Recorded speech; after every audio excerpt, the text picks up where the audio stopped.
लोहारा येथील मण नदीच्या पुलाजवळ ट्रक कोसळला। बाळापूर तालुक्याअंतर्गत येत असलेल्या लोहारा येथील मण नदीच्या पुलाचं बांधकाम संथ गतीने सुरू असून याचा त्रास सर्व बांधधारकांना सोसावा लागतोय। मागील 5 वर्षांपासून सुरू असलेल्या मण नदीच्या पुलाचं बांधकाम अद्यापपर्यंत पूर्ण झालेलं नाही, याकडे ठेकेदार व प्रशासनाचं पूर्णपणे दुर्लक्ष आहे। या अगोदर कोंबड्यांनी भरलेली पिकअप गाडी सुद्धा पलटी झाली होती आणि एक मोटरसायकल स्वार सुद्धा दगावला होता। अशा अनेक किरकोळ घटना घडत असून त्यातच आज पहाटेच्या सुमारास साखरेच्या पोत्यांनी भरलेला ट्रक पलटी झालाय।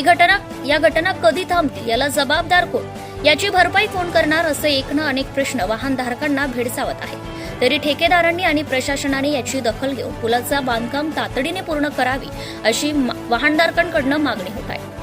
ट्रक चालकाचं म्हणणं आहे की पुलाचं काम चालू असलेल्या बाबत कोणतेही फलक लावले नव्हते किंवा रेडियमच्या पट्ट्या सुद्धा लावलेल्या नव्हत्या, त्यामुळे हा अपघात झालाय।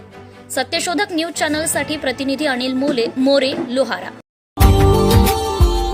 Subscribe now and press the bell icon.